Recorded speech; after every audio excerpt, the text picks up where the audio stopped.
코로나 신규 확진자가 어제는 400명 아래로 내려왔는데요. 국내 첫 백신 접종을 앞두고 아스트라제네카 백신이 오늘 아침부터 전국 각지로 배송이 시작됐습니다. 접종은 내일 오전 9시부터 전국적으로 일제히 시작될 예정인데요. 유재복 해설위원, 이형민 세브란스 진단검사의학과 교수와 함께 자세히 살펴보겠습니다. 안녕하십니까? 먼저 어제 발생한 신규 확진자 수부터 좀 정리해보죠. 어제는 국내 발생이 369명이고 해외 유입 환자가 27명에서 396명입니다. 네. 어제 양성률은 1% 정도니까요. 뭐 크게 의미를 둘 수 있는 그런 발생은 아니고요.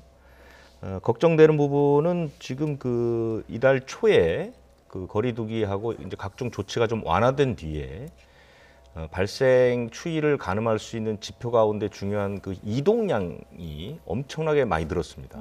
그래서 지난주에 수도권 이동량이 17%가 늘었습니다. 네. 그리고 그 전주에는 비수도권 이동량이 14.6%가 늘었거든요.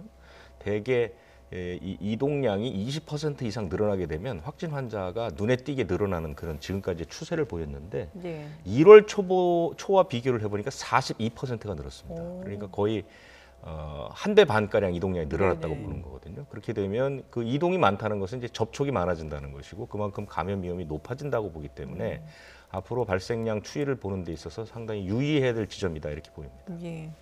지금 확산 추세가 여전히 수도권을 중심으로 이어지고 있습니다만은 그래도 지역에서도 지금 또 곳곳에서 소규모로 집단 감염이 발생하고 있는데 광주에서 또 콜센터에서 집단 감염이 발생했다고요? 콜센터 집단 감염 우리가 여러 차례 이제 경험을 했는데요. 네. 아무래도 사람들이 많이 모여 있게 되고 그다음에 이제 공용 공간을 쓰기도 하고 또 하나의 특징은 콜센터는 어느 지역을 막론하고 규모가 큰 건물 안에 여러 회사의 콜센터가 이렇게 모여 있는 그런 특성을 가지고 있거든요.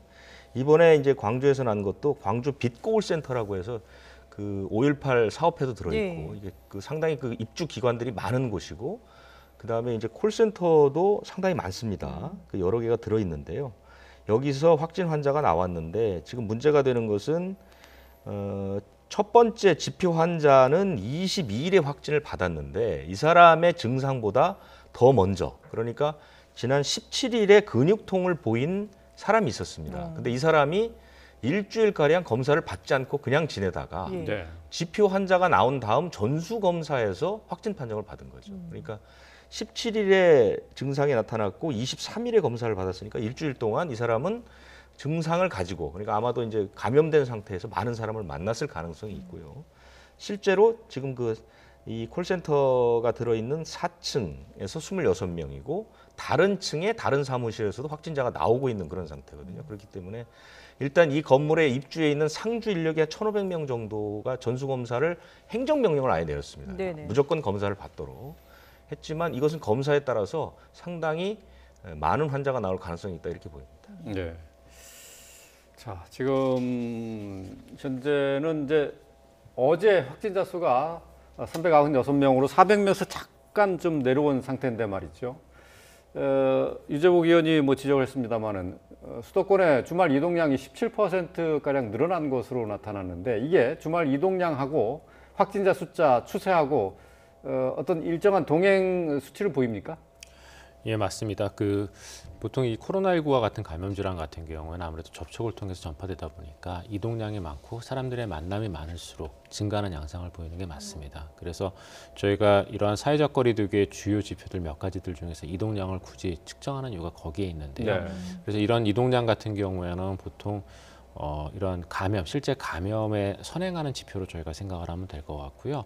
이동이 많아진 뒤에는 보통 한 5일에서 한 일주일 정도 이게 지난 뒤에 감염이 증가하는 양상들이 있었습니다. 그렇군요. 지금 보면은 진단 건수가 많으면은 또 그만큼 확진자 수도 늘어나고 이런 양상을 보이거든요. 이제 이것은 그만큼 보이지 않는 감염자 숫자가 많다라는 증거를 나타내는 건가요? 어떻습니까? 그렇게 일부 볼 수도 있는데요. 저희가 지금 현재 코로나19의 상황을 조금 짚어보면 크게 이제 세 가지를 볼 수가 있을 것 같은데요. 첫 번째는 이제 경향입니다. 그래서 이제 코로나19의 지금 발생 경향을 보시면은 12월 말에 대규모 감염이 최고점을 찍었다가 그 이후로 감소하다가 1월 중순부터는 계속 오르락내리락 하면서 일정한 숫자가 지속적으로 나오고 있는 상황이거든요. 그리고 지금 감염자의 규모도 어제는 400명 아래였지만 거의 400명에 가까운 숫자였었고, 그다음에 나오는 사람들도 거의 300에서 한 600명 정도 사이가 예. 나오고 있고, 감염의 질도 보시면은 우리가 감염 경로를 알 수 없는 감염이 아직까지도 한 22% 정도 되고 있고, 그다음에 또 그 임시 무료 선별 진료소에서 확진되는 경우도 거의 하루에 한 5, 60건씩은 계속 나오고 있거든요. 그래서 네. 이런 여러 가지를 놓고 봤을 때 말씀하셨던 것처럼 지역사회 안에 코로나19 감염이 아직까지도 꽤 남아있는 상태로 보여지고요. 여기에 대해서는 조금 주의가 계속 필요할 것 네. 같습니다. 그러면 아직까지도 이게 경향이라든지 뭐 이런 여러 가지를 살펴봤을 때 이게 확산세가 지속이 되고 있다면은 거리두기 조정이 이제 조만간 있을 예정인데 이게 완화되기는 쉽지 않아 보이네요. 예, 저는 조금 어렵다고 생각을 하는데요. 네. 드렸던 것처럼 어떤 그 장기적인 발생 양상이라든가 규모라든가 또는 감염의 질 같은 것들이 아직은 우리가 안심할 만한 수준은 아니고요. 네네. 그래서 지난주 같은 경우에도 주간 코로나19, 그러니까 매일 코로나19 확진자가 발생했던 숫자가 예. 그 저희가 그 2월 초에 대략 2월 중순 정도에 한 350명까지 감소를 했다가 다시 또 450명 정도 수준으로 증가를 했거든요. 네네. 그러면 이 450명이라는 숫자는 우리가 사회적 거리두기 2.5단계를 만족시킬 수 있는 숫자입니다. 그렇게 놓고 봤을 때 지금 현재 우리가 지금 하고 있는 이 사회적 거리두기를 완화하기에는 아직까지는 조금 위험할 수도 있다고 생각이 됩니다. 그렇군요. 자, 그리고 또 지난 15일부터 군 장병들의 휴가가 시작이 되는데 이 장병들이 복귀를 하기 전에 자비로 PCR 검사를 받고 와라 하는 뭐 지침이 내려졌던 모양이죠. 이게 문제가 되고 있죠. 그러니까 이제 지난 15일에 이제 군대 내 거리두기가 2단계로 낮춰졌죠. 그래서 전체 인력의 20% 안에서 휴가를 갈 수 있도록 풀렸습니다. 이제 나머지는 뭐 면회 예방 이런 건 통제가 됐지만, 그런데 이제 휴가자가 복귀할 때는 그 진단 검사를 받고 와야 되고, 그다음에 복귀한 뒤에도 영내에서 일정 기간 이제 분리되는, 장병들과 이제 분리시키는 그런 그 지침이 내려왔는데, 문제는 이제 들어오는 사람, 즉 장병들이 이제 수도권에 살면 선별진료소나 이런 보건소 같은 데 가서 무료로 검사를 받을 수 있는데, 네. 지방에 거주하는 장병들은 이제 유료로 받을 수밖에 없는 그런 상태에 처한 장병들이 일부 있었던 모양입니다. 네네. 그래서 청와대 청원에 어떤 근본적으로 대책을 좀 마련해야 되겠다, 뭐 이런 얘기가 올라왔다는 게 이제 지금까지 밝혀진 내용들이죠. 예. 교수님 어떻습니까? 이게 지금 이제 군 장병들이 아무래도 단체 생활을 하다 보니까 다시 이제 군으로 돌아갈 때는 당연히 이제 검사를 하는 게 맞는 것 같은데, 이걸 개인에게 부담을 할 것이냐 아니면 무료로 하게 해줄 것이냐, 이런 부분은 이게 형평성 논란도 충분히 나올 수 있는 문제인 것 같긴 해요. 네, 그럴 수도 있지만 사실 지금 장병들 같은 경우에는 예. 본인들의 가장 인생에서 좋은 시기 2년을 국가를 위해서 지금 희생하고 있는 거라고 생각을 하거든요. 그래서 그런 것들을 고려했을 때 휴가 갔다 들어올 때의 검사 정도는 국가에서 지원을 하는 게 저는 맞다고 생각을 합니다. 네. 그래서 거기에 대한 검사 여력이나 이런 것들도 국내에 충분하기 때문에 시스템만 잘 구축을 하면 그러면 검사하는데 문제는 없을 걸로 생각이 되거든요. 그리고 또 지금 정부 쪽에서도 이 코로나19에 대한 검사 편의성을 높이기 위해서 무료 검사를 가급적 하도록 지금 권장하고 있는 추세이거든요. 네. 그래서 그런 것들을 고려했을 때 시스템만 잘 구축이 된다면 장병들에 대한 무료 검사도 충분히 가능할 걸로 생각됩니다. 네. 자, 계속해서 이번에는 이제 내일로 다가온 백신 접종 얘기를 좀 해보도록 하겠습니다. 앞서서 저희 뭐 뉴스를 통해서 속보를 계속 전해드리고 있는데 이천 물류센터에서 보관돼 있던 백신들이 오늘 아침 각 보건소와 요양시설로 향하고 있습니다. 뭐 아직까지는 별다른 문제 없이 잘 진행되고 있는 거죠? 새벽 5시 반부터 이제 물량이 나가기 시작했죠. 어제 그 공장에서 이천 물류센터에 도착을 해서 밤새 이제 분류를 한 거죠. 조금씩. 그러니까 어제 옮겼던 건 이제 5톤짜리 큰 트레일러였는데 이제 각 1톤 그 트럭에 실렸고요. 예. 이게 한 상자에 500명 정도가 100명분 정도가 들어있는 모양입니다. 네. 그래서 한 대에 5박스 정도가 들어간다고 하는데요. 전국에 1,900여 곳으로 이제 운송이 순차적으로 되는 것이고, 이제 접종하는 곳에서는 그 물량을 받아서 냉장고에 보관하다가 이제 접종을 하도록 그렇게 네. 지금 계획이 돼 있습니다. 지금 근데 제주도로 향했던 백신 같은 경우에는 이게 0.5도 때문에 백신을 전량 회수한 뒤에 또 새로 이송을 했다고 하더라고요. 이건 어떤 문제 때문인가요? 그러니까 콜드 체인이라고 해서 그 일정한 온도를 유지해 주는데 그 온도가 이제 2도에서 8도 정도 되는데요. 네. 이 트럭의 그 박스 온도가 1.5도 떨어졌다고 그럽니다. 그러니까 0.5도 정도. 그러니까 각 그 박스마다 다 센서가 달려 있어서 네. 그 통합 관제 시스템이라는 곳에서 이제 볼 수 있거든요. 예. 거기에 보니까 이제 거기에 빨간불이 켜진 거죠.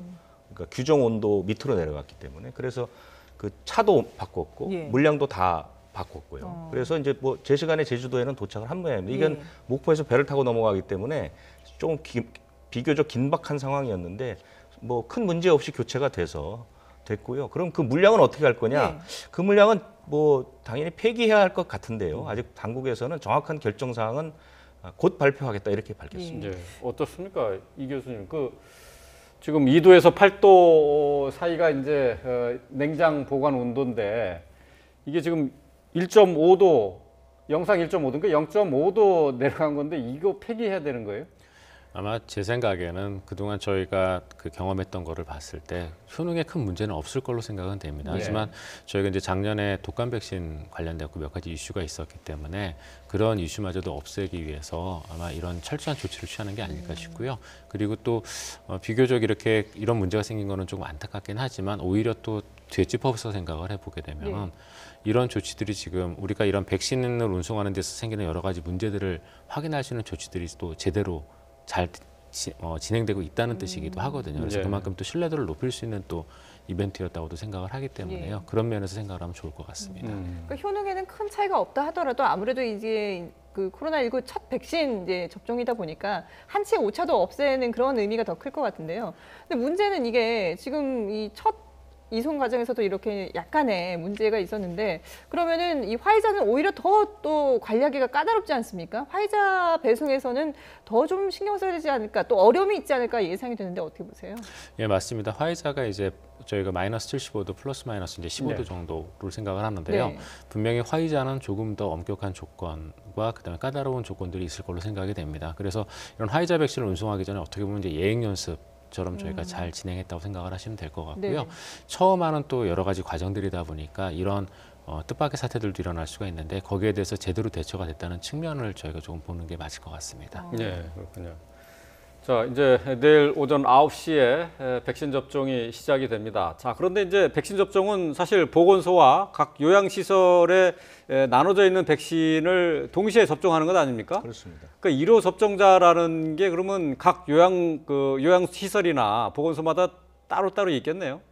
글쎄 뭐 1호 접종자가 왜 이렇게 이슈가 되는지 잘 모르겠습니다만 다시 한번 정리해서 말씀드리면 내일 전국에 있는 요양병원, 노인요양시설, 정신요양시설, 재활시설의 입소자와 종사자 가운데 65살이 안 된 분, 정확하게 28만 9천 명 가운데 한 분이 제일 먼저 맞겠죠. 예. 하지만 9시에 동시에 맞기 때문에 뭐 그것을 뭐 초시계를 들고 잴 수는 없겠지만 어쨌든 내일 9시부터 시작이 된다. 그 점이 중요한 것 같습니다. 예. 이렇게 접종이 시작되면 저희가 뭐 어제도 접종을 할 때 건강 상태를 최대한 살피고 가장 좋은 컨디션에서 맞아야 된다라는 그런 얘기들을 나누기도 했었는데, 글쎄요, 교수님 보실 때는 이게 예방 그 백신 접종을 접종하는데 가장 좀 주의해야 될 점이 어떤 부분이라고 보세요? 일단 몇 가지가 있는데요. 조금 전에 말씀 주셨던 것처럼 본인이 이제 건강 상태가 최적의 상태일 때 맞는 게 제일 좋습니다. 네네. 그게 제일 좋고, 그다음에 저희가 이제 추가로 좀 고민을 해야 되는 부분은 지금 현재 이 백신 아스트라제네카 백신은 큰 문제가 없습니다. 네. 근데 이제 화이자나 모더나 백신 같은 경우에는 아나필락시스라고 부르는 그 과민한 그 면역 반응이 문제가 됐기 때문에 거기에 대한 것들을 저희가 조금 주의를 해야 되거든요. 그래서 이런 화이자나 모더나 백신에 들어가 있는 PEG라고 부르는 폴리에틸렌 글리콜이라고 부르는 이런 성분에 대해서 알러지가 있는 분들은 저희가 그런 것들을 좀 사전에 얘기를 해주셔야 될 것 같고요. 또 한 가지 중요한 거는 저희가 백신을 접종한다고 해서 면역력이 바로 생기는 게 아닙니다. 보통 이 면역력이 생기기 위해서는 10일에서 한 2주 정도가 걸리기 때문에 이 코로나19 백신을 접종하는 과정 중에 환자에게 노출이 되면 감염될 수가 있거든요. 그래서 본인이 코로나19를 의심할 수 있는 증상이 있는 경우, 뭐 발열이 난다던가 기침이 난다던가 하는 경우에는 백신 접종을 다음으로 미루시는 게 맞을 것 같고요. 예. 그다음에 이제 이건 이제 다른 백신에도 해당되는 얘기지만 현재 지금 임신부의 경우에 있어서는 코로나19 예방 접종에 대해서 국가별로 좀 지침이 다릅니다. 근데 국내에서는 아직까지는 임신부에 대해서는 접종을 하지 않도록 권고하고 있기 때문에 여성분들 같은 가임기 여성분들 같은 경우에는 본인의 임신 여부를 확인하시는 게 좋고요. 그다음에 이게 또 이제 주사이다 보니까 혈액응고 장애를 갖고 있는 분들은 주사를 맞고 나면 지혈이 잘 안 되는 그런 문제들도 있거든요. 네. 그래서 그 예방접종 표에 보시면은 문진표에 보시면은 그러한 혈액응고에 관련된 이상 질환이나 또는 혈액응고를 문제를 일으킬 수 있는 아스피린 같은 약을 먹고 있는지 여부를 또 물어보는 것들이 있습니다. 네. 그래서 이런 것들도 좀 꼼꼼하게 챙겨보시면 좋을 것 같습니다. 네, 그렇군요.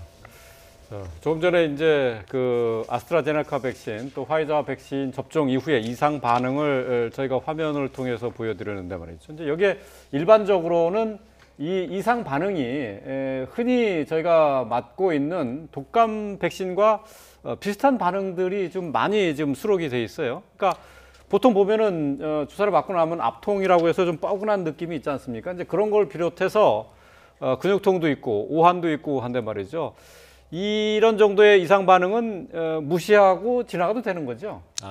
아스트라제네카 백신 같은 경우에는 이제 화이자나 모더나 백신에 비해서 이제 이상 반응이 비교적 덜한 편이거든요. 그래서 네. 말씀 주셨던 것처럼 일상생활에 장애를 지장을 줄 정도의 이상 반응이 발생하지 않은 이상은 해열제나 이런 것들을 드시고 반응을 좀 관찰해도 상관은 없는데요. 네. 근데 문제는 그 화이자의 백신이 이제 저희 화이자 백신도 아마 비슷한 시기에 접종이 시작이 될 것 네네. 같은데 화이자 백신 같은 경우에는 저희가 아스트라제네카 백신보다는 이상 반응이 조금 더 많이 나타나기도 그래요? 하고 조금 더 이제 심하게 나타납니다.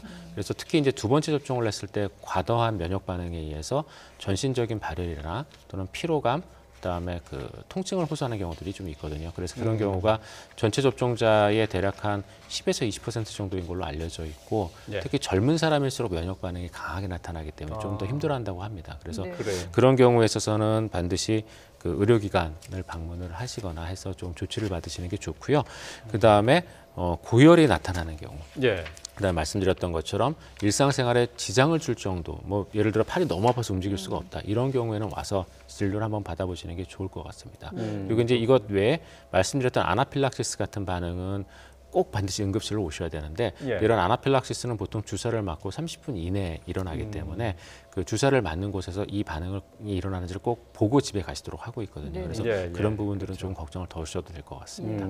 저도 궁금한 게 하나 있어서 좀 질문을 드리면 그 예방 접종 맞고 기절하는 경우가 있다고 하는데요. 그거하고 아나필락시스하고 뭐 증상이 비슷해서 주의를 좀 해야 된다는 얘기를 들었는데 그게 구체적으로 좀 어떤 겁니까? 차이가? 그건 이제 주사를 맞고라기보다 이제 그 주사 침을 인체에 찔렀을 때 예를 들어 혈액을 채취할 때도 마찬가지고요. 주사를 맞을 때도 마찬가지인데 그 주사를 찌르는 그 순간의 통증에 굉장히 민감하게 반응하시는 분들이 있습니다. 저희가 이제 그걸 전문용어로 바소바갈신코비라고 이제 자율신경계의 과도한 반응에 의한 일시적인 어떤 그 실신이라고 해야 될까요? 그런 반응이라고 보통 얘기를 하는데요. 네. 이런 경우는 말씀 주셨던 것처럼 이제 아나필락시스하고 비교를 했을 때 어떤 특징이 있냐면 똑같이 정신을 잃거나 이런 거는 맞지만 아나필락시스는 호흡 곤란이 굉장히 심합니다. 그래서 저희가 이제 사망하실 수도 있는 거거든요. 근데 이런 바소바갈신코비는 그게 아니라 일시적으로 어지러워지면서 이제 정신을 잃는 그런 현상이기 때문에 알러지, 그러니까 과도한 알레르기 반응에 한 여러 가지의 그 인체 반응은 나타나지 않는 걸로 되어 있거든요. 그래서 그래요. 그런 것들이 약간은 구분이 될 수 있을 것 같습니다. 그리고 혼란이 있느냐 없느냐 그 차이가 예. 있겠군요. 그리고 또 바소바갈신곡 같은 경우는 그냥 조금 편하게 이렇게 자세 취해서 눕게끔 하면은 조금 있으면 또 괜찮아지거든요. 예. 그래서 그런 것들도 역시 구분할 수 있는 방법이긴 할 것 같습니다. 바스바가시요? 바소바갈신코비라고 바소바갈신. 예, 저희가 이제 자율신경계 실신 정도로 아마 보시면 될 것 같습니다. 그러니까 이제 주사 맞는다는 거에 대한 공포가 신체적인 반응으로 이렇게 나타나는 경우가 되겠네요. 예, 그렇게 보시면 딱 맞을 것 같습니다. 그게 이제 주사를 맞을 때도 나타나지만 체열할 때도 나타날 수가 있거든요. 그래서 이제 저희 진단검사의학과에서는 이제 검사하러 오셨다가 피를 뽑으시는 분들이 가끔가다 그러신 경우들이 있거든요. 아, 그래요. 예. 그리고 아나필락시스가 오면은 그 주사를 맞으면 금방 낫는다고 하는데 그 에피네프린이라는 예. 그거는 어떤 건가요? 그게 이제 그 주사를 맞으면 금방 낫는다라기보다 저희가 말씀드렸던 것처럼 아나필락시스에서 가장 문제가 되는 거는 이제 호흡기 계통의 그 곤란, 그러니까 호흡 곤란이 제일 중요한 문제가 되거든요. 왜냐하면 이제 호흡기의 점막이 전부 다 부풀어 오르면서 숨을 쉬기 되게 어려워집니다. 그래서 그때 잘못하면 이제 사망하실 수도 있는데요. 이러한 과도한 면역 반응을 저희가 중단시키면서 또 호흡기를 유지할 수 있게 해주는 그 응급 약품들이 일부 있습니다. 그게 이제 말씀 주셨던 에피네프린이나 이런 약품들이거든요. 그래서 미국 같은 경우에도 모더나나 화이자 백신을 맞을 때는 반드시 그런 비상 키트를 꼭 접종센터에다 두고 필요한 경우에 바로바로 쓰도록 하고 있고요. 그러다 보니까 이제 미국 같은 경우에 지금 현재 대규모 접종이 이루어졌는데도 불구하고 아나필락시스가 일어난 사람의 비율은 한 10만에서 20만 명당 1명 정도였고 한 40케이스 정도를 경험을 했는데 그중에 한 분 정도만 돌아가시고 나머지는 다 괜찮으셨거든요. 그래서 그래요? 그런 조치들을 국내에서도 지금 다 하고 있습니다. 그래서 이 모더나나 화이자 백신을 접종을 하는 경우에 있어서는 반드시 그런 응급 키트를 꼭 갖다 놓고 그다음에 접종을 하도록 그 지침이 내려와 있는 상태입니다. 그렇군요. 자, 그런데 그 백신 접종에 있어서 이상 반응 같은 경우에는 좀 전에 말씀하신 게 이제 젊은 사람들, 그러니까 면역 반응이 좀 활발한 사람들 중심으로 이렇게 많이 발생하는 건가요? 어떻습니까? 꼭 그렇지는 않고요. 그렇지는 않고요. 예, 꼭 그렇지는 않고 오히려 이제 연령에 따라서 고령층에서 이제 발생하는 경우들도 좀 일부 있습니다. 이제 독감 백신 같은 경우에 조금 그런 경향들이 있었는데요. 근데 이제 모더나나 화이자 백신, mRNA 백신 저희가 이제 처음 접종하는 거다 보니까 거기에 대한 데이터들이 없는데 그냥 미국 쪽 데이터를 봤을 때는 젊은 층에서의 반응이 좀 더 강하게 일어나는 걸로 되어 있습니다. 백신 접종 이후에도 자신의 신체 변화를 좀 면밀하게 들여다볼 필요가 있을 것 같습니다. 방역 당국에서는 이 백신 접종 이후에 접종 증명서를 발급할 계획이라고 밝혔는데요. 정은경 질병관리청장의 얘기 들어보고 오겠습니다. 예방접종 증명서를 국문 영문으로 발급하는 시스템을 구축해서 운영할 예정입니다. 단지 그 예방접종 증명서가 있다고 해서 뭐 어디 시설에 대한 출입이나 집합금지를 면제하거나 하는 그런 거는 검토하고 있지는 않습니다. 다만 밀접 접촉자가 되거나 노출이 됐을 때 자가격리를 면제하고 검사나 능동감시로 할지 또 해외 입국자들이 예방접종 증명서를 가지고 올 경우에 자가격리 기간을 조정할지 또 지금 요양시설이나 요양병원의 종사자들은 접종한 이후에 이런 검사에 대한 주기나 이런 것들을 변경할지 하는 부분들은 전문가들의 그런 협의와 검토를 거쳐서 보완할 계획을 가지고 있습니다.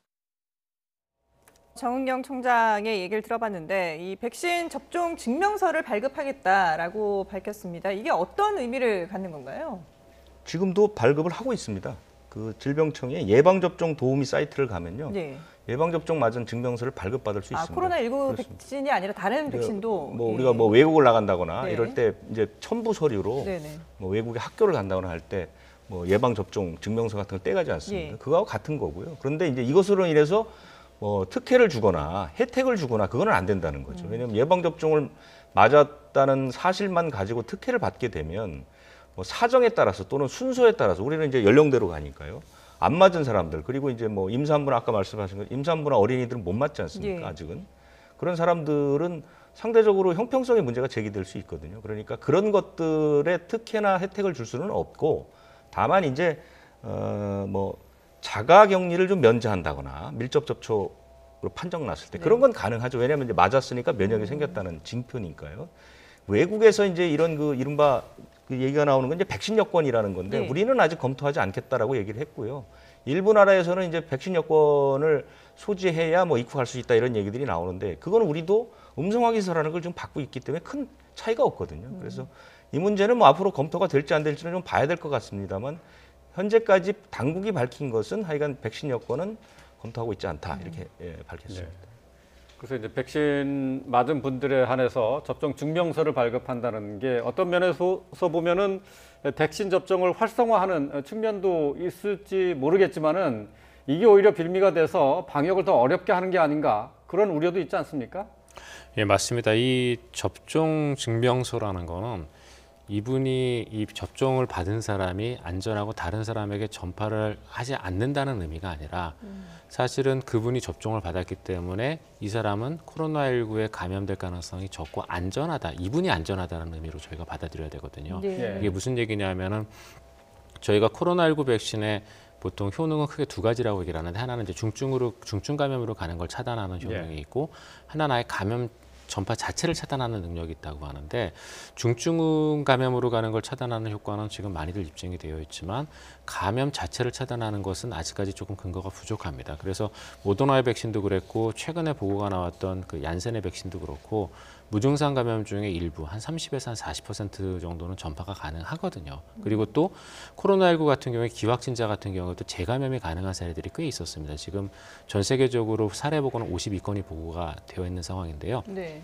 근데 이렇게 재감염이 된 경우에도 저희가 감염 전파가 가능할 정도로 바이러스를 배출하는 것들이 일부 환자에서는 관찰이 됐거든요. 예. 그래서 백신을 맞더라도 본인이 안전하겠지만 이 사람이 전파를 할 가능성이 완전히 없다는 건 아니기 때문에 예, 예. 사실은 그렇게 저희가 좀 생각을 해봐야 될 것 같고 단 대신에 백신을 접종받으면 감염이 되더라도 그 코로나19를 앓거나 배출하는 기간은 굉장히 짧아질 수는 있을 것 같습니다. 예. 왜냐하면 재감염 사례에서도 보면 대부분 재감염된 사람들의 그 코로나19 배출 기간이 그 항체가 다시 생기면서 굉장히 짧았거든요. 그래서 그런 것들을 고려해서 조금 전에 이제 정은경 청장도 검사로 대신할지 아니면 짧은 기간의 격리로 대신할지 이런 것들은 전문가 의견을 거쳐야 된다고 얘기를 한 거고요. 네. 그래서 그런 부분에서는 저희가 좀 주의가 필요합니다. 그리고 또 한 가지 중요한 거는 지금 변형들이 계속 나오고 있거든요. 예. 근데 이제 남아프리카 변형이나 이런 것들은 모더나나 화이자 백신도 이미 중화 능력은 떨어진다라고 이미 보고가 됐기 때문에 이런 것들까지 고려한다면은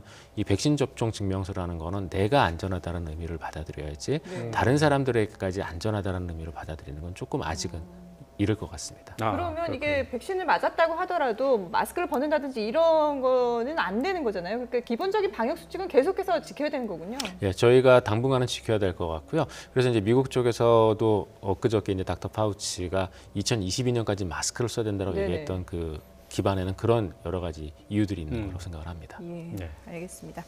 네, 지금까지 코로나19 상황 유재복 해설위원 그리고 이형민 세브란스 진단검사의학과 교수와 함께 살펴봤습니다. 두 분 말씀 잘 들었습니다.